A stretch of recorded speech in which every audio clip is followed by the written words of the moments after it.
Okay, so good morning, everyone. So I'm talking today about a method how you can package up your OA script code into what resembles somehow as an binary executable file. In reality, it's not, but it's neatly packaged together so you can kind of release it inside your company or outside your company with all the whistles in terms of licensing, encryption, and so forth. Just the safe harbor and I've got trademark information here. This is the overview of the talk. So I start with an introduction and motivation, why we do this, why we implemented this method, and why we are still using it. Initially, I had quite a few slides in here, to be exact 10, about motivating why we use Ruby, but skip that. So I show you a way of how to embed Ruby interpreter into C to use this method. We talk about binary blobs, what this means in this context. Then the whole dependency problem. You will see later what this is exactly and how you package it up. And then I conclude and summarize. So a simple motivation first is, why are we using OpenScript or OA script in the first place, or a scripting language? It's obvious that for fast prototyping, I mean, scripting languages are just born to be there. You need less computer science experience. Well, we can argue about this fact, but I believe that someone who knows C++ and templating and all this is way harder than writing a script in Ruby or Python. Definitely, scripting languages need less overhead. You don't need to write header files, or don't need to declare variables or classes in kind of how you have to do it in C++. Scripting languages have super powerful features like complex string manipulation. If you have to do the same thing in C, you write 1,000 lines of code. In Ruby, it might be just one method you call. There's pretty much everything available in scripting languages in terms of third-party libraries like Qt, Boost. I mean, you name it and you can get it for almost any scripting language. Of course, code is easy to read and understand. Well, with the exception of some scripting languages, I would argue that Perl is harder to read than Ruby. It's relatively easy to debug, also dependent on the scripting languages, of course, unless you have errors in the open access API, and then you're screwed, right? Because then you don't know where to search. But for the scripting languages itself, it's easy to debug, I would argue. Now, why would you not use a scripting language and prefer to do stuff in C++? Well, if you write code with using a scripting languages, you typically you put your classes in the individual files. And so you have, let's say, an entire directory of Ruby or Python files which build up your tool you're writing. Where in C++, yeah, you have the same thing, but at the end you compile it and you have one little executable you can carry around, install, and you're done.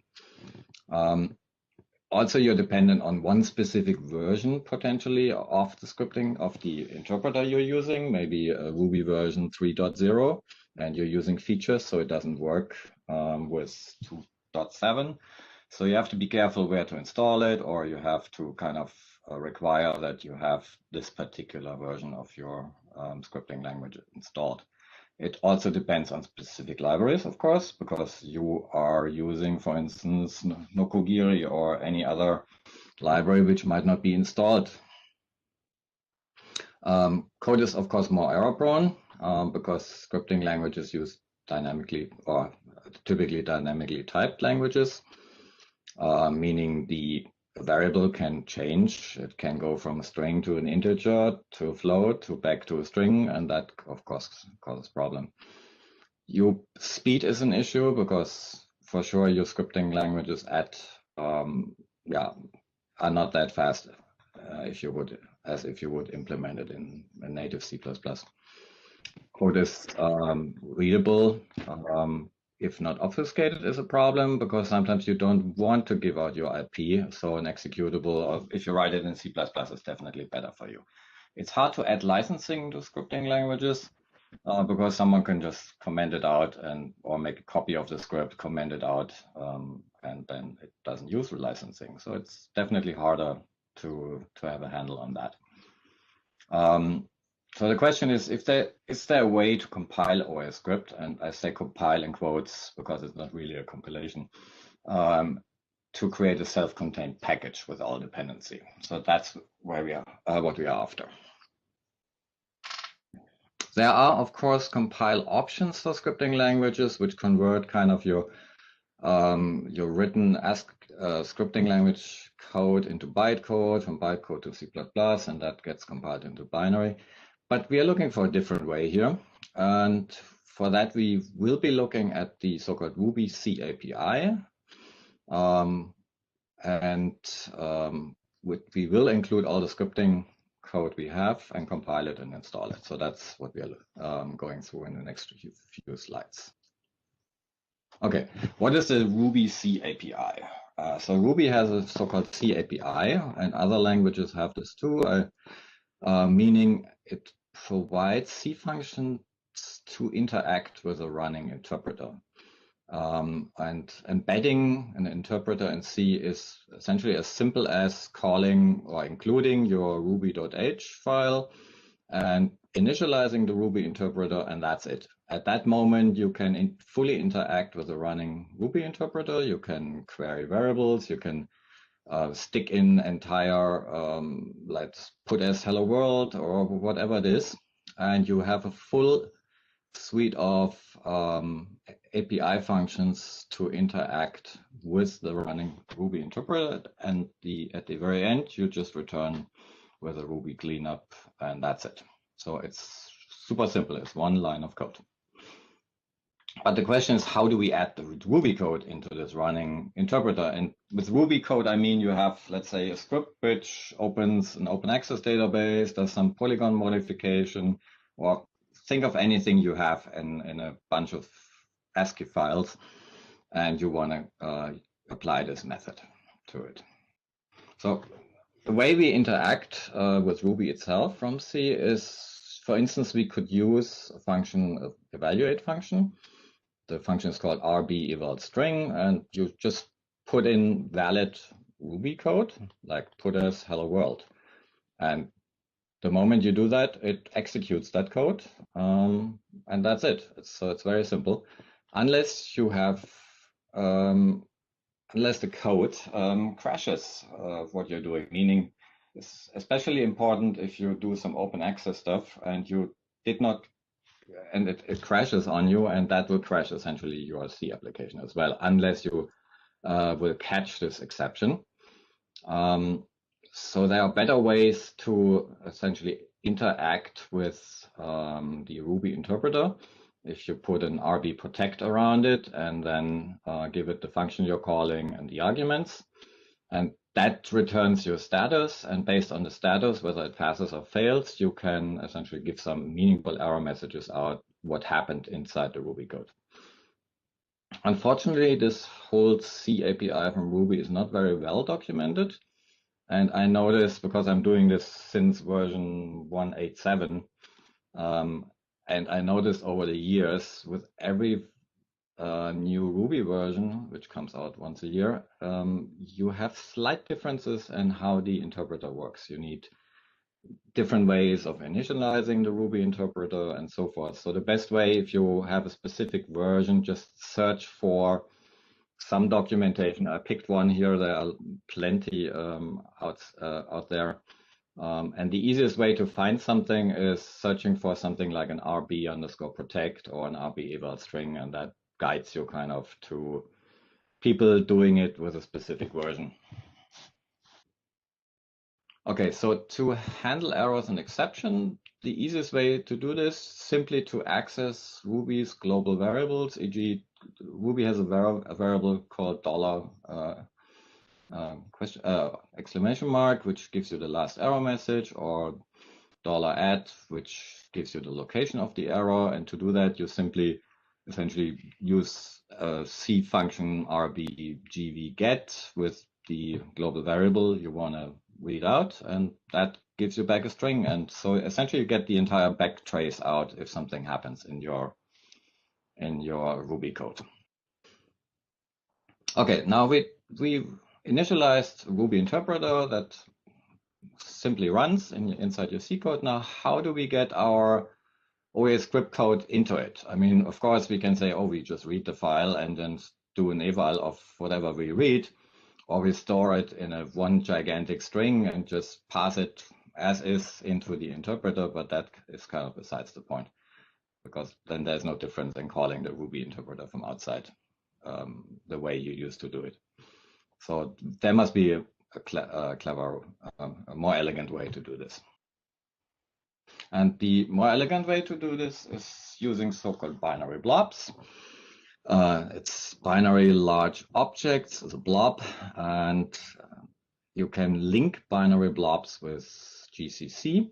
So meaning there's a way to convert anything, no matter what it is, if it's a JPEG file or a Ruby file or an ASCII file of your choice, into an object file. And to do this, you use a standard GCC function called object copy with the option -i binary, then the target format, target architecture, and you give it the file you want to convert and the output file, which is an object file.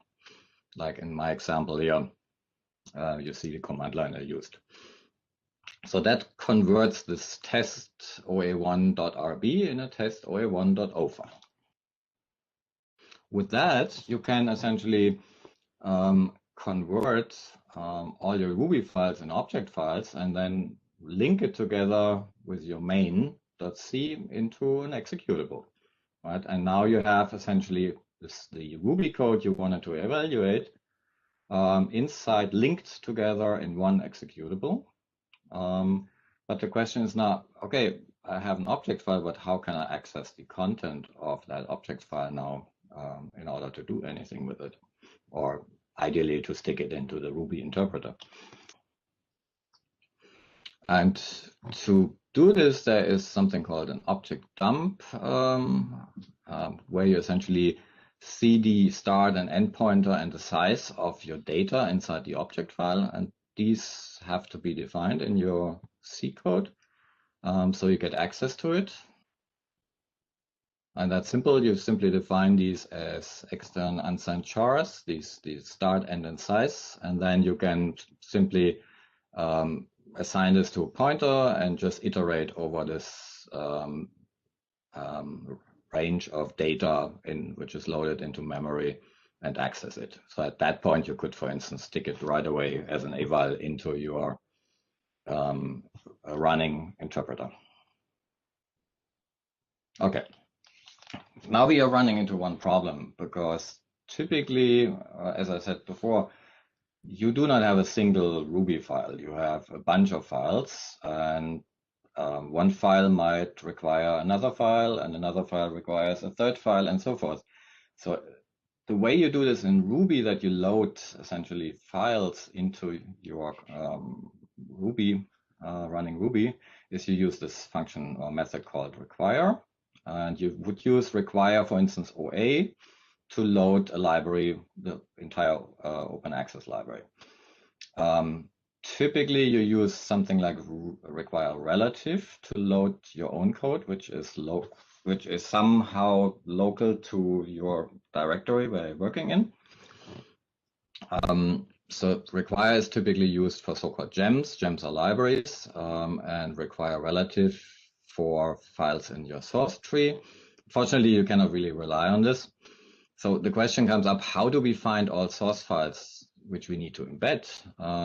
And another problem with require is you can have a require in an if else. So you can require different libraries dependent on the context. So requires happen when it's required. That's the problem. And how should we know when to evaluate something? So it becomes kind of a chicken egg problem.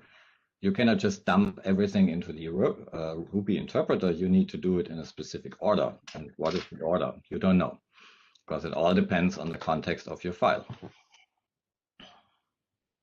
So the solution to that is we simply override require and require relative. And in Ruby, this is relatively easy.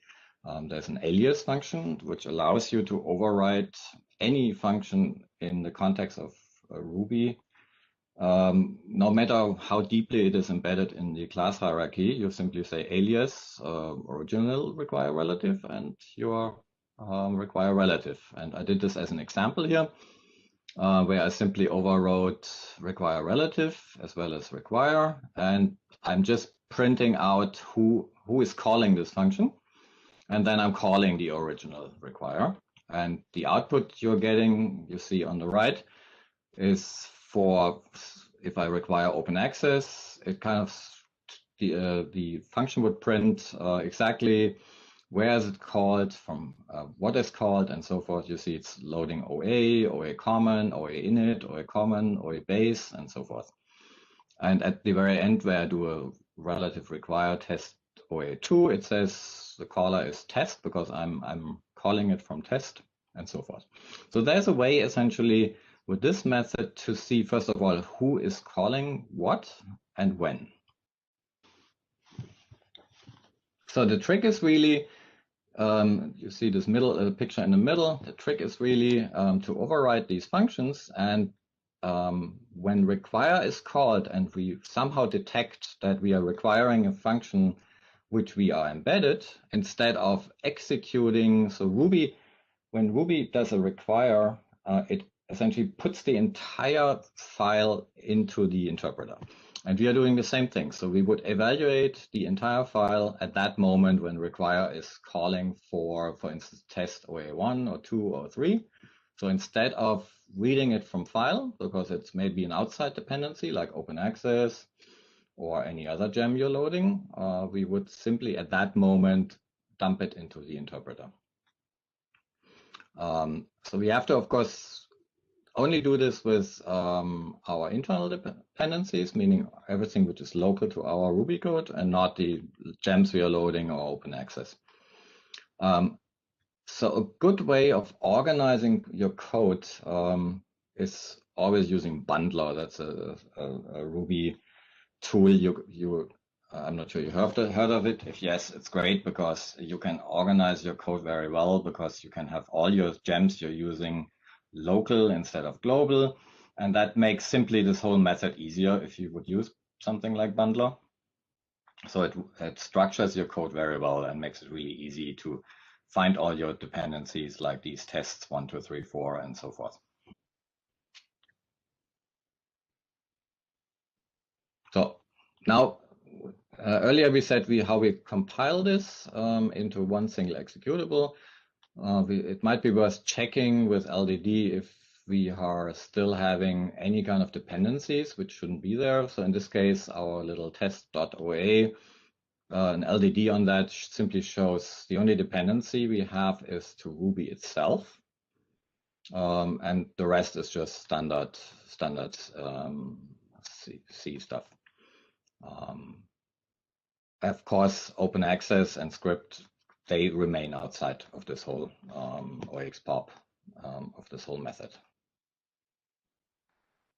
So now if we think about how we would package this up, so let's say we have the method of converting all our Ruby files into one single executable. We would put this, so this is an example how I do it. So I simply create a bin directory where I put the executable, the compiled file, which includes my objects and so forth. I have a wrapper script, which is called test.oa, and the wrapper script I will show in a moment what this does. I will collect all the dependency I need. So in this case, everything open access related. So open access itself, OS script, OXPOP, and so forth. I will install a local Ruby version itself because I want to, as I said, the idea is to have something as one zip file you give someone and they can start it without having anything installed. That's the idea. So I package also the Ruby version I'm using, and I would package all the gems, the external ones, which are not worth including into this, into my binary. I would install these also new. So to compile Ruby, it sounds easy, but there is one caveat doing so. If you install Ruby and compile it out of the box, Ruby adds some hard-coded paths. So you cannot simply copy a Ruby installation from one place to another unless you don't change the path where it's installed. And you need two options here, or one option, the minus enable load relative option. And as of course the enable shared, which allows you to copy Ruby itself wherever you want. So if you do this, then you can essentially take this wherever your prefix directory is and put it wherever you want, and Ruby works. And for the wrapper, we need to set a few environment variables. Of course, the path where Ruby is found, the Ruby lib variable, and of course we need to change the LD library path to point to open access, to Ruby, and so forth, the plugin directories, and that's it. So that is all you have to do. So conclusion. So this whole method does not take away the ease of writing scripts. You still can write OA script, but it has many advantages over just writing a script. First of all, no one can change the code anymore. It's one executable where everything related to that script is inside. Your essentially all your source files are in these object binary blobs, and no one says that these binary blobs need to be readable. For instance, you could think about encrypting these before you essentially make an object out of these, and you decode them on the fly depending on some FlexLM related stuff. And then you stick them into the Ruby interpreter when your require function requires to do so. And of course, you can do stuff before you actually start the interpreter, and that could be licensing. So you check out the license. You can run the interpreter, and then after you can do some cleanup, some logging and whatnot. You of course see a flaw in here, especially if you think of this encryption method, because this whole method still has an external dependency to Ruby, and that's just done through setting an LD library path to your own local Ruby version. And of course, someone could be nasty and just rewrite or change something in the Ruby installation, which prints out anything you want to evaluate. And so your whole encryption method is, of course, doesn't make sense anymore.